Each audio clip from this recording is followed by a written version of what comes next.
ऋषि, पूर्व जन्म के फल स्वरूप मुझे ये जन्म मिला।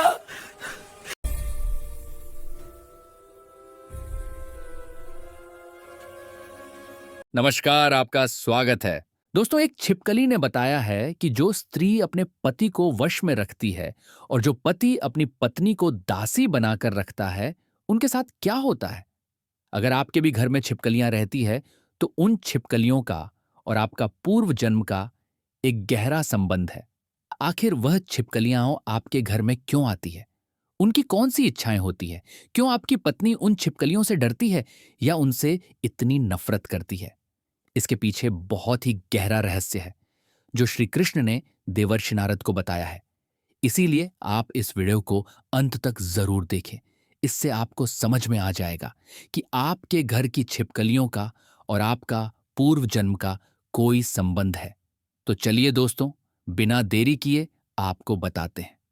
दोस्तों, एक समय की बात है। देवर्षि नारद ने विनम्र होकर श्री कृष्ण से पूछा, हे माधव, कृपा करके मुझे बताइए कि जो स्त्री अपने पति को वश में करने के लिए तरह तरह के उपाय करती है, उसे अपने कर्मों का कैसा फल मिलता है। पति को वश में रखने वाली स्त्री का क्या होता है? क्या होता है यदि पति भी पत्नी को दासी बनाकर रखता है? श्री कृष्ण ने नारद की जिज्ञासा पर मंद स्मित किया और बोले, नारद, तुम्हारा प्रश्न बहुत महत्वपूर्ण है। विवाह जैसे पवित्र बंधन में पति पत्नी एक दूसरे के पूरक होते हैं, किंतु यदि पत्नी अपने अहंकार या मोहवश पति को वश में करने का प्रयास करे तो परिणाम बहुत दुखद हो सकते हैं। यदि पति भी पत्नी को दासी बनाकर रखता है तो उसे भी इसका फल भोगना पड़ता है। इस विषय में एक प्राचीन इतिहास है जो आज मैं तुम्हें सुनाता हूं। तुम इसे ध्यान से सुनो। जो भी पति पत्नी इस कथा को ध्यान से पूरा सुनते हैं वे सदैव सुखी, सौभाग्यशाली और समृद्ध हो जाते हैं। भगवान श्री कृष्ण नारद को कथा सुनाने लगते हैं। हे देवर्षि, प्राचीन काल की बात है। उस समय रुक्मांगद नाम के एक पराक्रमी और धर्मपरायण राजा राज्य करते थे। राजा रुक्मांगद भगवान विष्णु के अनन्य भक्त थे और सदैव धर्म का पालन करते थे। उनकी पत्नी रानी मोहिनी अत्यंत रूपवती और सद्गुणों से संपन्न थीं। राजा और रानी में गहरा प्रेम तथा आदर था। एक दिन राजा रुक्मांगद अपनी प्रिय रानी मोहिनी के साथ विहार करने निकले। उन्होंने मनोरम मंदराचल पर्वत पर घूमने जाने का निश्चय किया। दोनों राजसी अश्व पर सवार होकर पर्वत की ओर चल पड़े। वहां पहुंचकर राजा ने अपने घोड़े की लगाम खोल दी ताकि वह स्वतंत्र होकर हरी घास चर सके, और वे दोनों थोड़ी देर पैदल प्राकृतिक सौंदर्य का आनंद लेने लगे। सुरम्य वादियों में वे कुछ समय तक सुकून भरे मन से घूमते रहे। पर्वत की हरी भरी घाटियां, पक्षियों का मधुर कलरव और मंद सुगंध पवन ने उनके हृदय को प्रसन्न कर दिया। समय का भान न रहा और संध्या होने को आई तो राजा रानी ने लौटने का विचार किया। वे उस स्थान की ओर वापस आने लगे जहां उनका घोड़ा चर रहा था। तभी राजा रुक्मांगद ने दूर से देखा कि उनका शक्तिशाली घोड़ा बड़ी बेचैनी से अपने अगले खुरों से जमीन खोद रहा है। घोड़े की टापें वज्र के समान कठोर थीं और जोर जोर से भूमि पर चोट कर रही थीं। ऐसा प्रतीत हुआ मानो घोड़ा धरती के भीतर कुछ तलाश कर रहा हो या किसी चीज से घबराकर भूमि पर प्रहार कर रहा हो। राजा चिंतित हो उठे और बोले, मोहिनी, देखो तो सही, हमारा अश्व इस तरह धरती क्यों खोद रहा है? अवश्य ही जमीन के नीचे कोई जीव फंसा होगा। रानी मोहिनी ने भी वह दृश्य देखा और घबरा गई। राजा रुक्मांगद तुरंत घोड़े की ओर तेजी से बढ़े और लगाम पकड़कर उसे शांत करने लगे। घोड़ा हिनहिनाकर पृथ्वी को कुरेदना बंद नहीं कर रहा था। राजा और रानी ने पास जाकर नजर डाली तो पाया कि घोड़े के खुर एक जीव को चोट पहुंचा रहे हैं। राजा और रानी के निकट पहुंचने तक घोड़े ने जमीन को काफी कुरेद डाला था। घोड़े के प्रहार से मिट्टी चारों ओर बिखर रही थी। उन्होंने देखा कि धरती की मिट्टी में से एक छोटी सी छिपकली घबराई हुई बाहर निकलने का प्रयास कर रही है। बेचारी छिपकली वहीं किसी बिल में रहती थी और घोड़े की टापों से उसका निवास स्थान उजड़ चुका था। वह जान बचाने को इधर उधर भाग रही थी। अभी वह छिपकली पूरी तरह बाहर निकल भी नहीं पाई थी कि घोड़े के एक तीखे और भारी प्रहार से उसका नन्हा सा शरीर बुरी तरह घायल हो गया। घोड़े के खुर के सीधे आघात से छिपकली लहूलुहान होकर जमीन पर गिर पड़ी और अचेत हो गई। उसका नाजुक शरीर दर्द से फट गया था। दयालु राजा रुक्मांगद ने यह हृदय विदारक दृश्य देखा तो उनका हृदय करुणा से भर उठा। एक क्षण पूर्व तक वे प्रसन्न चित्त थे, पर अब उनकी आंखों में उस निरीह प्राणी के लिए दया उमड़ आई। उन्होंने तुरंत घोड़े की लगाम खींचकर उसे रोका और तेजी से घायल छिपकली की ओर बढ़े। राजा ने वृक्ष से कुछ बड़े कोमल पत्ते तोड़े और सावधानीपूर्वक उन पत्तों की सहायता से छिपकली के चोटिल शरीर को घोड़े के खुर के नीचे से उठाया। छिपकली का शरीर निष्प्राण सा लग रहा था और वह मूर्छित अवस्था में थी। रानी मोहिनी भी राजा के साथ वहां पहुंच चुकी थीं। राजा रुक्मांगद ने उस अचेत पड़ी छिपकली को बड़े प्यार से घास फूस बिछी जमीन पर रखा। छिपकली की सांसों की डोर टूटने को थी। उसका नन्हा सा शरीर अभी भी कांप रहा था। वह जीवित तो थी, पर तीव्र पीड़ा के कारण बेहोश हो चुकी थी। राजा ने चिंतित होकर रानी से कहा, सुंदरी, तुरंत स्वच्छ और शीतल जल ले आओ। यह नन्ही छिपकली हमारे घोड़े के नीचे दबकर मूर्छित हो गई है। इसे जल्दी जल से सींचना होगा, तभी यह बच पाएगी। स्वामी की आज्ञा पाते ही रानी मोहिनी तुरंत पास ही के झरने की ओर भागीं। कुछ ही पलों में वे अपने हाथों में शीतल निर्मल जल भरकर लौट आईं। राजा ने झुककर अपने हाथों से वह ठंडा पानी छिपकली के शरीर पर धीरे धीरे छिड़कना शुरू किया। शीतल जल की बूंदें गिरते ही मानो चमत्कार हुआ। बेहोशी के अंधेरे में डूबी उस छिपकली के शरीर में धीरे धीरे हरकत होने लगी। थोड़ी देर तक राजा उसे जल से सींचते रहे और मोहिनी पास खड़ी आशा भरी दृष्टि से यह दृश्य देखती रहीं। अंततः शीतल जल के अभिषेक से छिपकली ने आंखें खोल दीं। उसकी मूर्छा टूटी और चेतना लौट आई।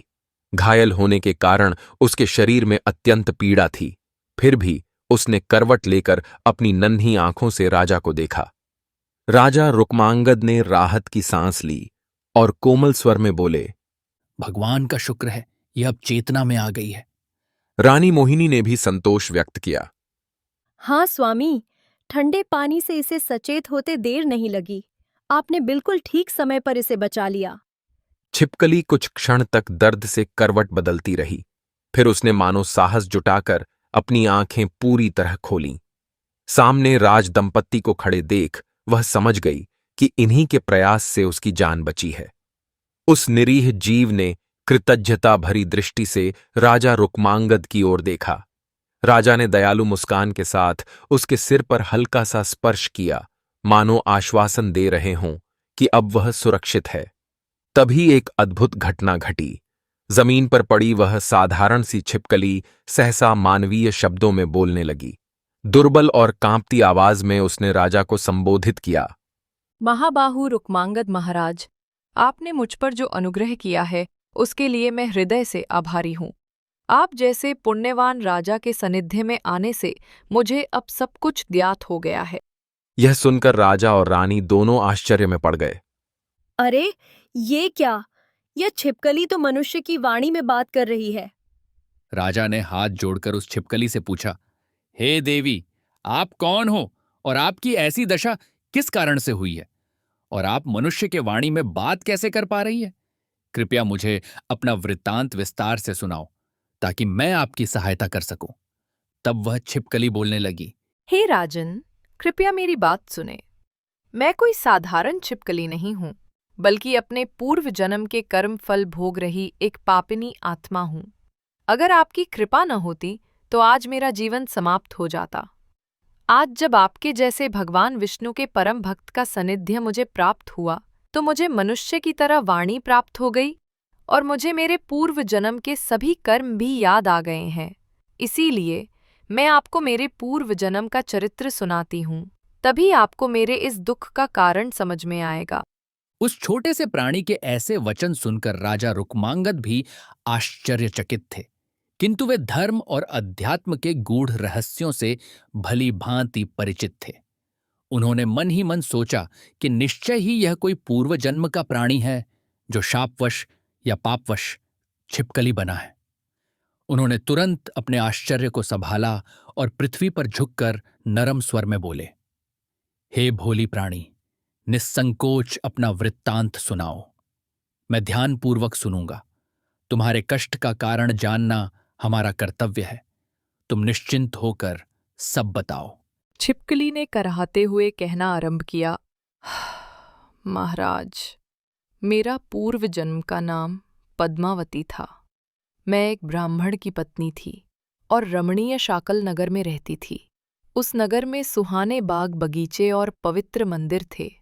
मेरे पति एक विद्वान ब्राह्मण थे और नगर में उनका सम्मान था। प्रारब्धवश मुझे रूप और यौवन का वरदान मिला था। मैं देखने में सुंदर थी, युवा थी, गृह कार्य निपुणता से करती थी।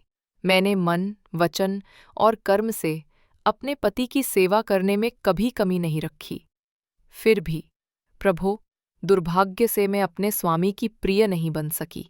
मेरे पति न जाने किस कारण मुझसे हमेशा रुष्ट रहते थे। मैं जितना अधिक उन्हें प्रसन्न करने का प्रयास करती, उतना ही वे मुझसे दूर होते गए। वे छोटी छोटी बात पर मुझ पर क्रोध करते और कठोर वचन कहते थे। उनके तीखे शब्द मेरे हृदय को छल्ली कर देते थे। मैं रात दिन ये सोचकर रोया करती थी कि ऐसा क्या करूं जिससे मेरे स्वामी का स्नेह मुझे मिले।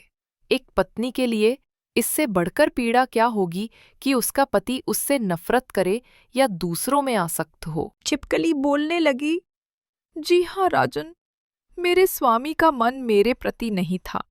संभवतः वे किसी दूसरी स्त्री की ओर आकर्षित थे। उनकी बेरुखी और तिरस्कार से आहत होकर मेरे मन में भी धीरे धीरे क्रोध और प्रतिशोध का भाव घर करने लगा। जिनसे हम प्रेम करते हैं, यदि वे हमें तिरस्कृत करें तो प्रेम का स्थान कभी कभी रोष ले लेता है। मेरे साथ भी ऐसा ही हुआ। मैं अंदर ही अंदर ग्लानि और रोष में जल रही थी।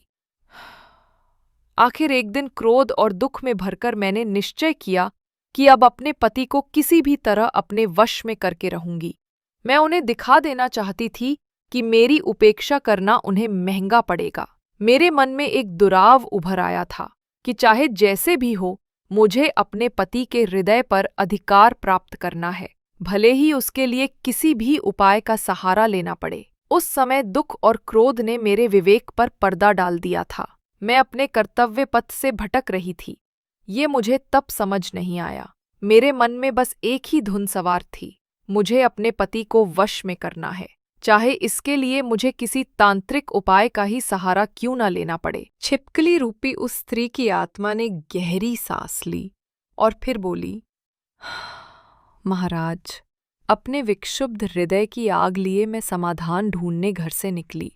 मैंने सुना था कि हमारे नगर की कुछ अन्य स्त्रियों ने भी अपने जीवन में ऐसे दुख झेले थे, लेकिन बाद में उन्होंने कुछ उपाय करके अपने पतियों को फिर से वश में कर लिया था।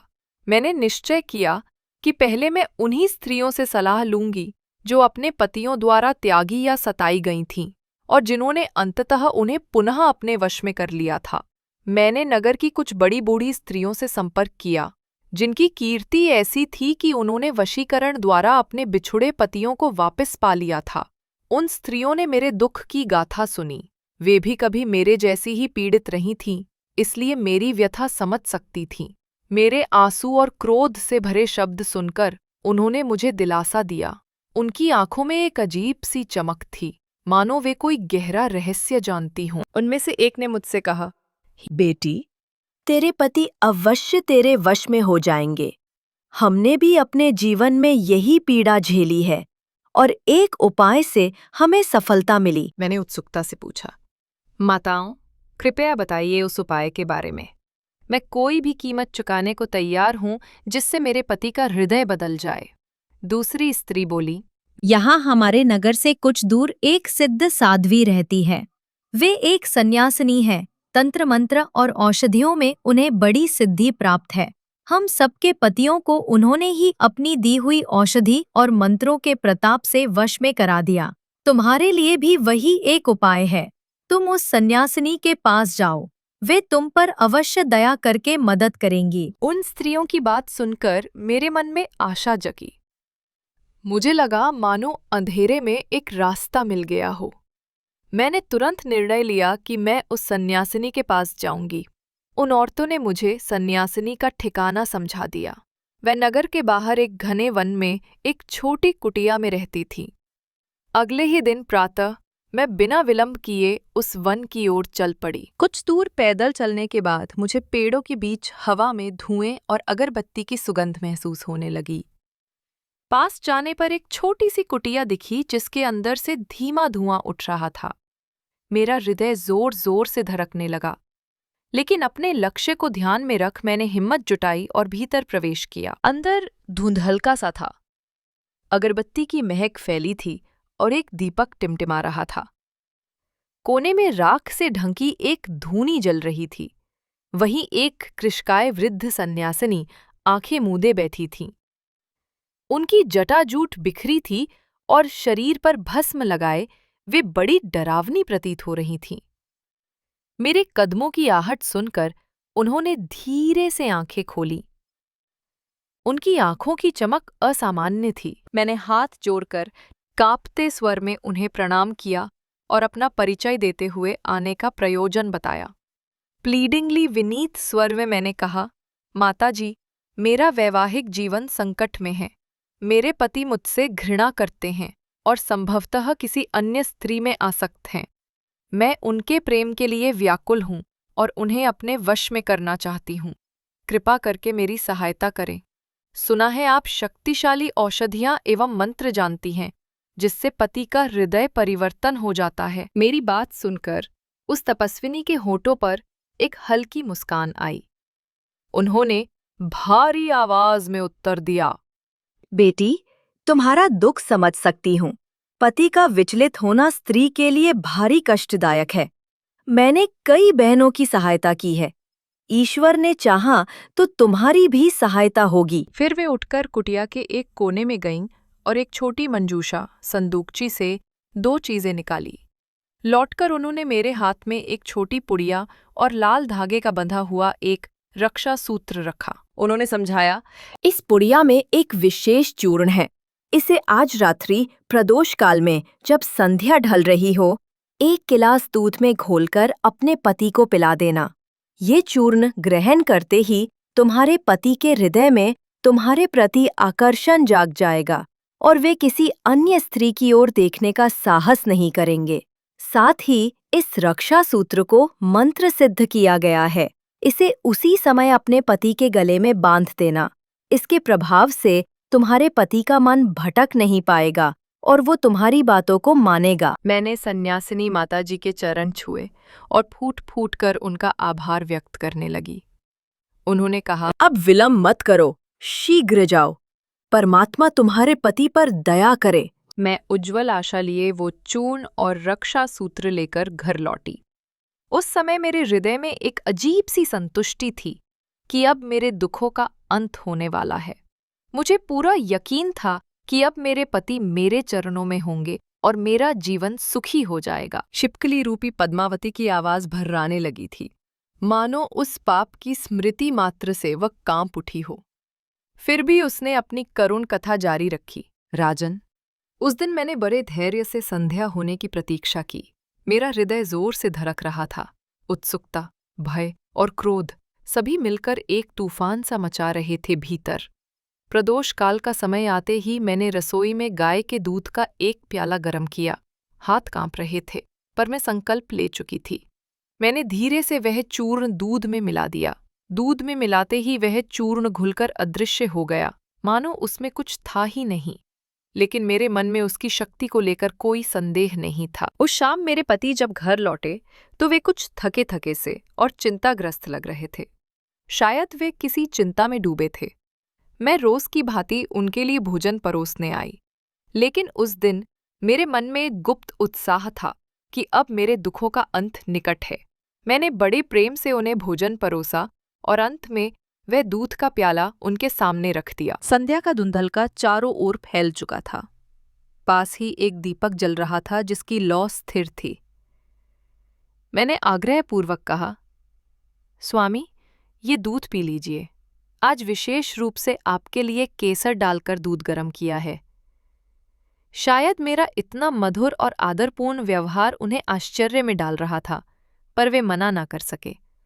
उन्होंने कटोरा उठा लिया और कुछ ही घूंट में सारा दूध पी गए। दूध पीते ही कुछ क्षणों में उस चूर्ण का प्रभाव प्रकट होने लगा।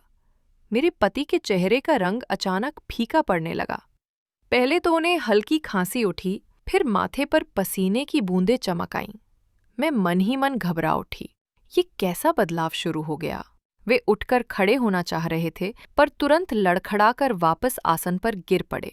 उनकी आंखों में असहनीय पीड़ा झलकने लगी। मैं घबराकर उनके पास आई और चिंतित स्वर में पूछा, स्वामी, क्या हुआ?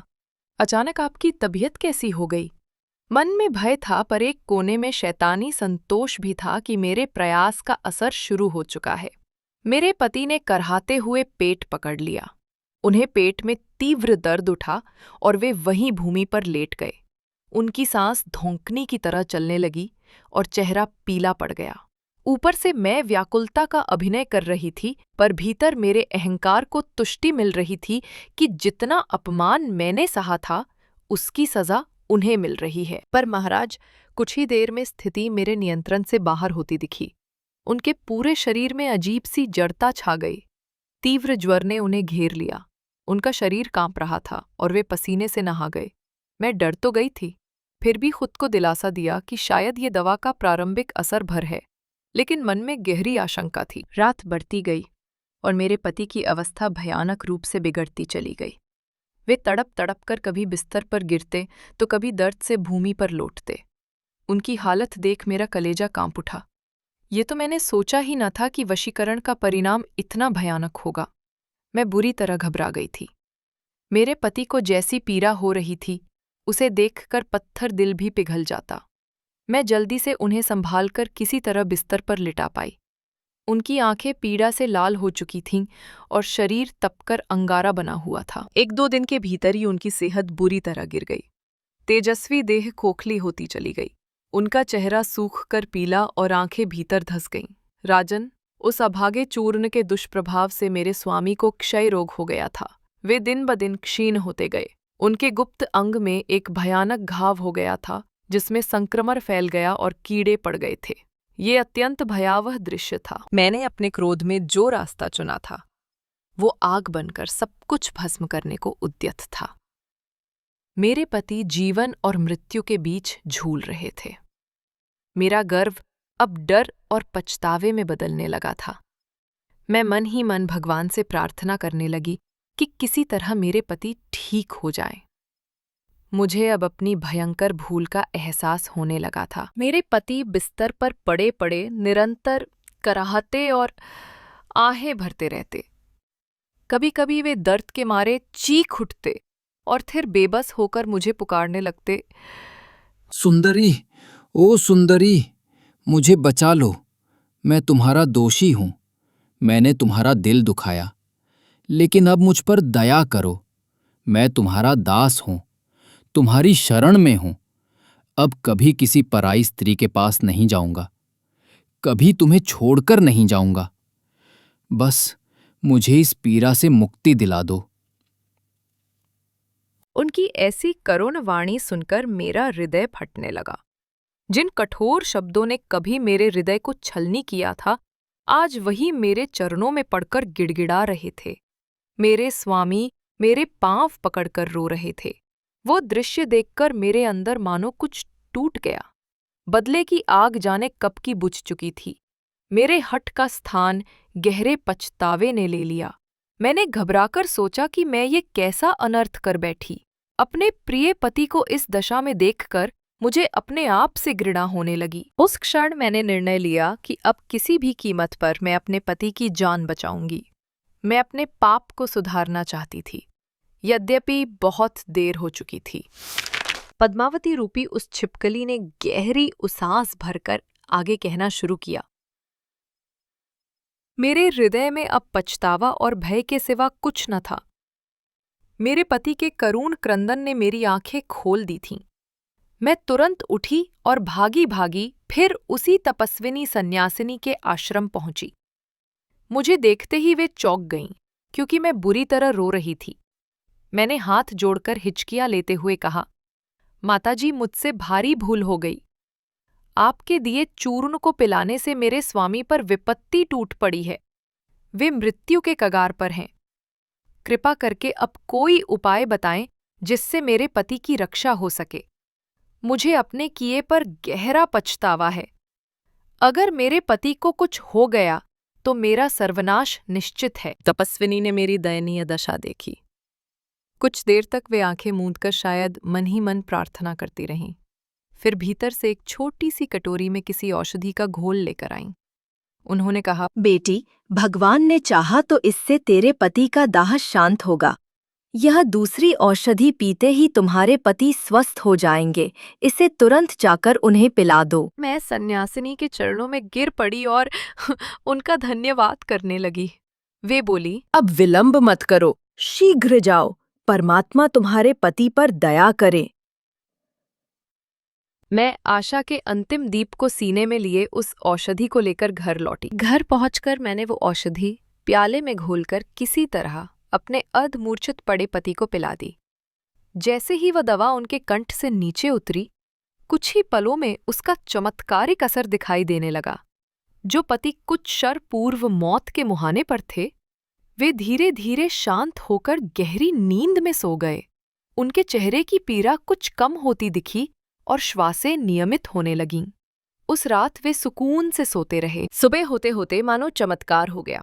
मेरे पति पूर्णतः स्वस्थ होकर उठ बैठे। न तेज ज्वर रहा, न शरीर का दर्द, न किसी बीमारी का चिन्ह। उनका रोग जैसे जड़ से मिट गया था। मेरे स्वामी को फिर से हृष्ट पुष्ट देख मेरी आंखों से कृतज्ञता के आंसू बह निकले। मैंने तुरंत ईश्वर को प्रणाम किया और उस सन्यासिनी को मन ही मन धन्यवाद दिया, जिनकी दया और प्रसाद से मेरे जीवन की सबसे बड़ी विपत्ति टल गई। मेरे पति को होश आया तो उन्हें स्वयं यकीन नहीं हुआ कि वे अच्छे हो गए हैं। वे आश्चर्य से अपना शरीर टटोलने लगे और बोले, ये कैसा चमत्कार है? मैं तो निश्चित मृत्यु को प्राप्त हो रहा था, अब बिल्कुल ठीक हूं। उन्होंने मुझ पर दृष्टि डाली। पिछले कुछ दिनों के कष्ट ने उनके हृदय को पूरी तरह बदल दिया था। वे नरम स्वर में बोले, देवी, शायद तुम्हारी सेवा और तपस्या से भगवान ने मुझे जीवन दान दिया है। मैंने तुम्हारे साथ बहुत अन्याय किया। तुमने मेरी इतनी सेवा की, मुझे माफ कर दो। अब मैं सदा तुम्हारी इच्छा के अनुसार चलूंगा और तुम्हें कभी दुख ना दूंगा। ये कहते हुए मेरे पति की आंखें भी भीग गईं और वे मेरे चरणों में झुकना चाहते थे, पर मैंने झट उन्हें रोक लिया। उस पल मैंने मन ही मन ईश्वर को धन्यवाद दिया कि हमारा दाम्पत्य टूटते टूटते बच गया। मुझे लगा था कि अब हमारा जीवन सुखी हो जाएगा। राजन, मेरे स्वामी सचमुच उस दिन से मेरे वश में हो गए। उनका हृदय मानो पलट गया। अब वे मुझे कटु वचन तो क्या, ऊंची आवाज में कुछ भी न कहते। वे मेरा कहा टाल नहीं पाते थे। मैंने जो चाहा उन्होंने वैसा ही किया, किंतु दुर्भाग्यवश अपने अपराध से मिली ये विजय भी मेरे लिए अंततः श्राप बन गई। पति के पूर्ण रूप से वश में होते ही मेरे मन में अहंकार ने फिर सिर उठाया। वर्षों का दबा रोष और पीड़ा अब सत्ता पाकर उभर आई। जिस पत्नी धर्म को मैं भूल चुकी थी, उसकी मर्यादा मैं और तोड़ने लगी। मैंने अपने पति पर प्रभुत्व जमाना शुरू कर दिया। मैं उन्हें उल्टे आदेश देने लगी जैसे वे कभी मुझे देते थे। अब परिस्थिति उलट गई थी। पहले जहां मैं संकोचवश अपने पति का नाम सीधे नहीं लेती थी, अब मैं उनका नाम लेकर ही पुकारती। मुझे उनकी प्रतिष्ठा या मान का ख्याल ना रहा। मैंने उन्हें अपने अधीन सेवक की भांति व्यवहार करना शुरू कर दिया। मैं घर के बहुत से काम उनसे कराने लगी। जो कार्य पहले मैं करती या नौकरों से करवाती, वे सब अब मैं अपने पति से कहकर करवाती थी। वे चुपचाप मेरा कहा मानते जाते। यहाँ तक कि जो स्त्री पहले अपने पति को भोजन कराने के बाद ही स्वयं खाती थी, वो मैं ही थी। पर अब मैं जानबूझकर उनके पहले ही भोजन कर लेती। अपने पति की आज्ञा या इच्छा का तो प्रश्न ही नहीं था। अब घर में वही होता जो मैं चाहती थी।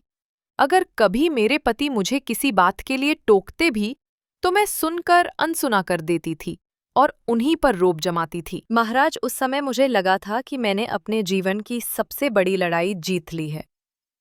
मेरे पति अब सदा के लिए मेरे वश में थे और मैं जैसा कहती वैसा ही होता।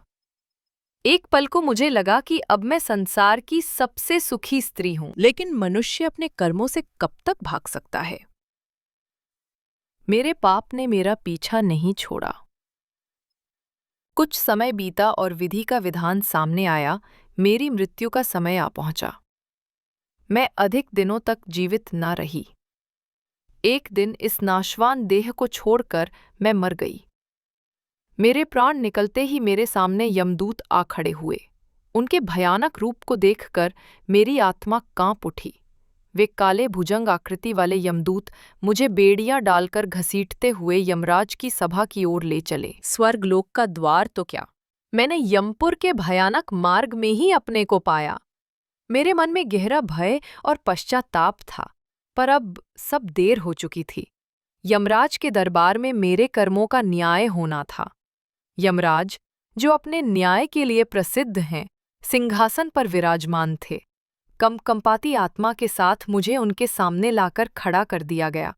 मेरे पापों का लेखा जोखा पढ़कर यमराज क्रोधित हो उठे। उन्होंने भयंकर स्वर में निर्णय सुनाया, इसने अपने पति पर वशीकरण कर घोर पाप किया है। इसे नरक में तपते तांबे के कड़ाह में डालकर युगों तक जलाया जाए। यमराज का आदेश मिलते ही यमदूत मुझे घसीटकर उस नरक के कड़ाह के पास ले गए, जहां तपता हुआ तांबा खौल रहा था। मैं चीख चीख कर क्षमा की भीख मांगने लगी, लेकिन वहां मेरी सुनवाई करने वाला कोई ना था। अगले ही पल उन यमदूतों ने मुझे उठाकर उस खौलते तांबे के विशाल भगोने में फेंक दिया। राजन, वो यातना असहनीय थी। जैसे ही मेरा सूक्ष्म शरीर उस खौलते तांबे में गिरा, मैं चीख मारकर तड़प उठी। लगता था जैसे असंख्य बिच्छू एक साथ डंक मार रहे हों, जैसे शरीर में आग के करोड़ों तीर चुभ रहे हों। मैं अगणित वर्षों तक उसी यातना को भोगती रही। मेरा चीखना, चिल्लाना, रोना, विलाप सब व्यर्थ था। वहां मेरी सुनने वाला कोई न था। मेरे पाप मुझे भस्म करते रहे। मुझे तांबे के उस उबलते कड़ाह में लगातार 15 युगों तक जलाया गया। इतने लंबे समय तक नारकीय यातना सहने के बाद जब मेरे कुछ पाप भस्म हो गए, तब यमराज ने मुझे नरक से निकालने का आदेश दिया। मैं समझ चुकी थी कि मेरे कृत्य अक्षम्य थे, किंतु अभी पूरी सजा बाकी थी। यमराज ने कठोर स्वर में कहा, इसके पाप पूरी तरह नहीं मिटे हैं। इसे मनुष्य योनि अभी नहीं मिलेगी। इसे पृथ्वी पर भेज दो। उनके आदेश के अनुसार मेरा अगला जन्म पृथ्वी पर एक तुच्छ छिपकली के रूप में हुआ।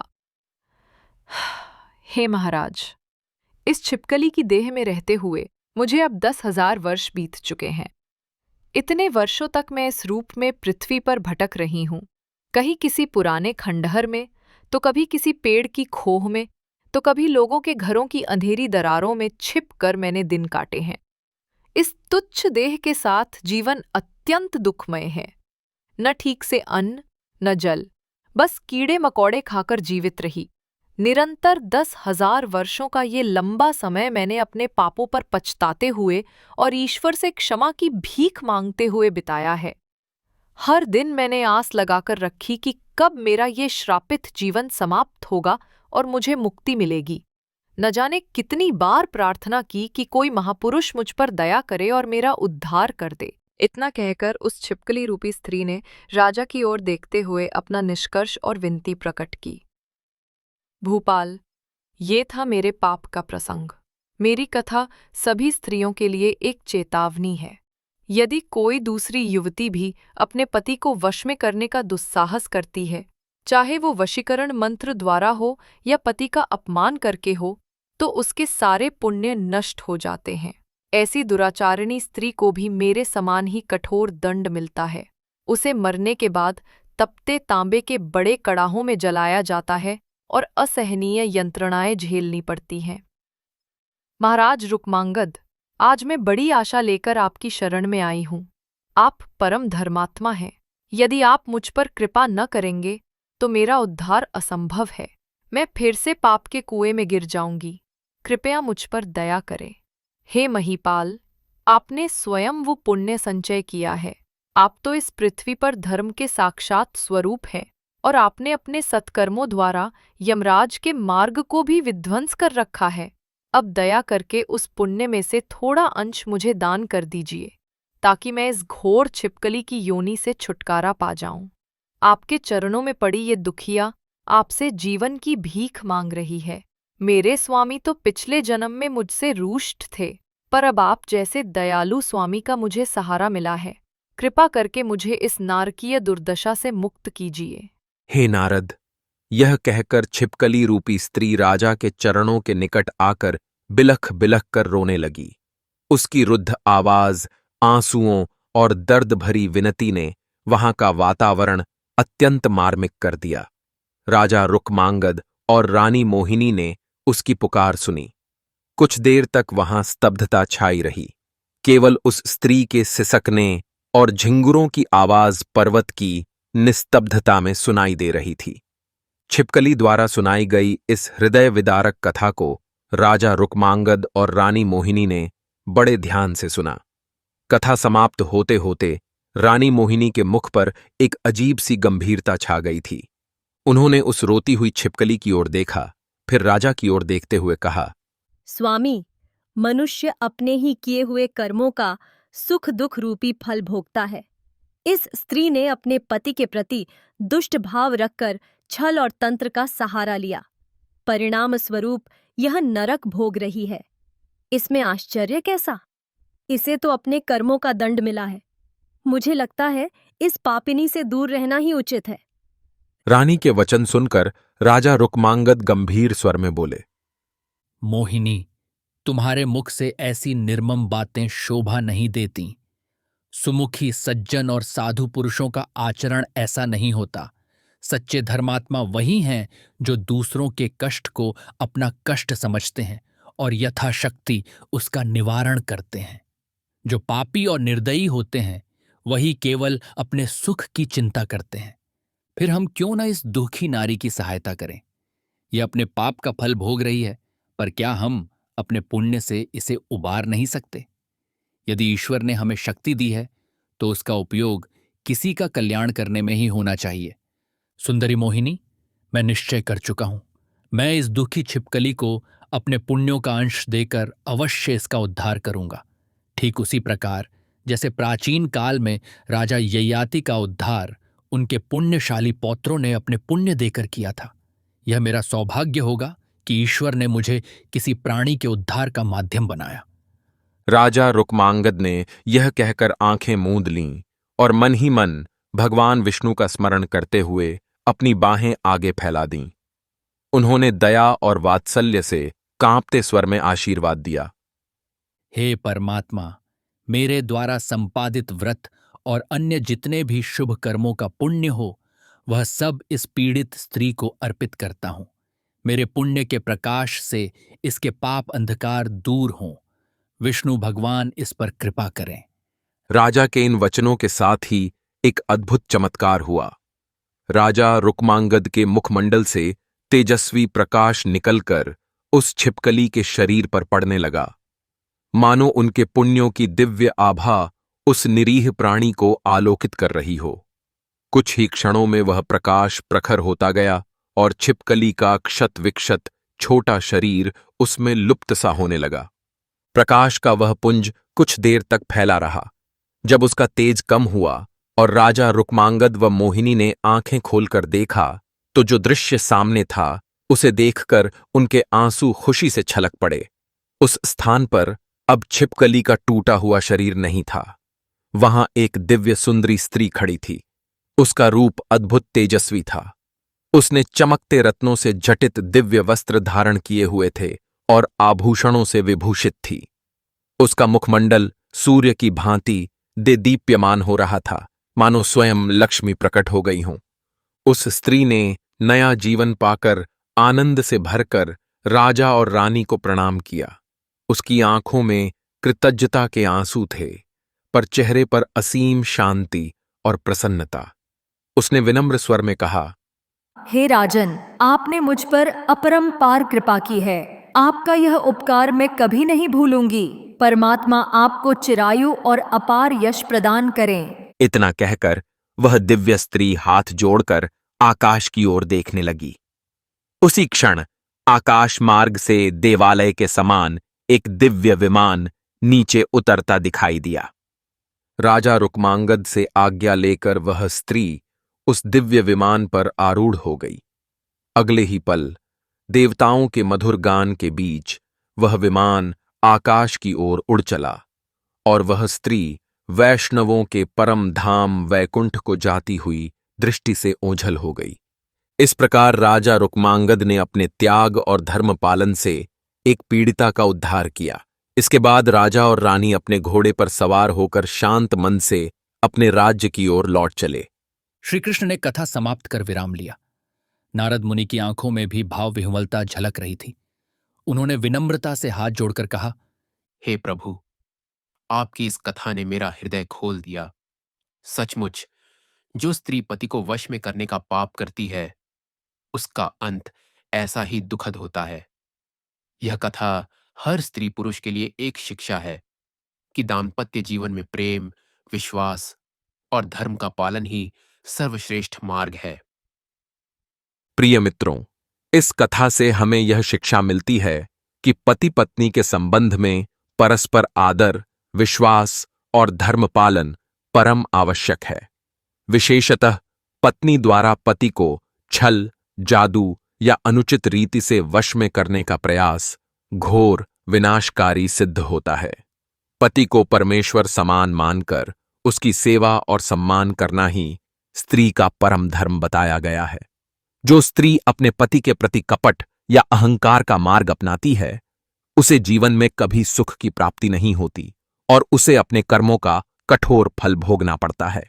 दोस्तों, यदि आपको यह कथा अच्छी लगी हो तो कृपया इसे लाइक करें, अपने विचार नीचे कमेंट में अवश्य लिखें और इस चैनल को सब्सक्राइब करें ताकि आगे भी आपको ऐसी ही ज्ञानवर्धक और भावपूर्ण कथाएं सुनने को मिलती रहें। धन्यवाद। फिर मिलेंगे एक नई कथा के साथ। जय श्री कृष्ण।